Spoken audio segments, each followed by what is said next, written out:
time in Texas, that would certainly make my accountant happy. I would Texas, of course, doesn't have an income tax, and California has about 3 income taxes. So in Texas, we constitutionally ban an income tax.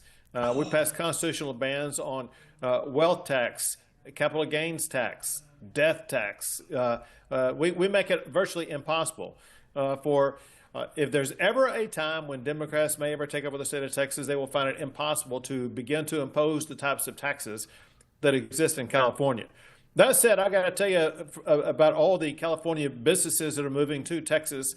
The biggest complaint they have is actually not the taxes. It's the regulations. It's the crime.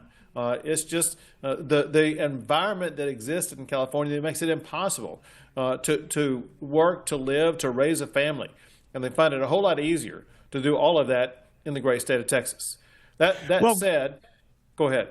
Oh, well, Governor Abbott, of course, I came to California in 1972 when Governor Ronald Reagan was there, and I grew up in the golden age of California, and I loved every minute of it, and it breaks my heart that my adopted home state has chosen to alienate folks like me. But when I'm walking down the streets of the Heights in Houston, I feel safe. Not least of which because I'm usually carrying a SIG P365 on me because it's a free state where a retired colonel can do that without asking some GS3 for permission. But it also there's a vibe in Texas. There's an excitement that used to be in California. Well, first, I'm the governor who signed into law constitutional carry. I signed into law every gun right you can imagine, open carry, constitutional carry, campus carry, etc. Listen, guns have been a part of our lives ever since the Battle of the Alamo. And it's that vibe that you were talking about, that's perpetuated since the Battle of the Alamo. It's the can-do spirit. We know that however tough things are, we can always find a way to rise above it and achieve what we want to achieve, and we make sure we have a government that will not hinder your ability to chart your own pathway and to succeed the way you want to succeed in life. And so Texas truly is the land of opportunity, and that's why Texas has led the country in the most new jobs created. We've led for every economic development award that could exist, because every type of business can come here, can grow here, and can succeed here, as well as individuals. Well, Governor Abbott, I'd be worried about Texas, except you don't appear to have any Democrats anymore. What's the status on the great Democrat runaway scheme? You know, how embarrassing is this for them as it defines their character? You know, I just made reference to the Alamo. What the Alamo was all about was Texans staying and fighting despite the odds that they were going to lose their life. And we've been having that fighting spirit ever since then, except for the Democrats. When the going got tough for the Democrats, it looked like they were going to have to take a vote that was not going to go their way. They did not stand and fight. They ran away. And of all places to run away to. So the issue that you're talking about is the redistricting, where Texas is redrawing the maps for the members of Congress to ensure that the people in the state of Texas are going to be able to vote for their candidate of choice, which is going to happen to be Republican, in 5 new seats. These Democrats, they had only one way to stop it, and that was to break quorum in the Texas House of Representatives, and they ran away. So where did they run away to? They ran away to Illinois.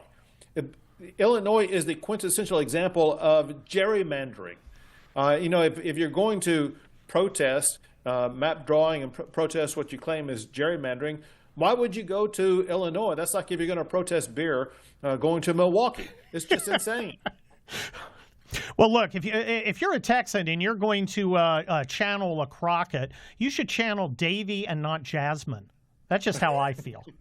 But Governor Abbott, look, you guys say you can carve up 5 new Republican seats. I think those are rookie numbers. I think you can do better. If Governor Newsom fulfills his threat, which for me is moot because my California congressman is Ted Lieu, so, oh well. Could you gerrymander even harder? So we're looking at exactly that. First, to echo what you're saying, that the reality is all these blustering threats by Gavin Newsom, by Pritzker, by the governor of New York, they're all hollow.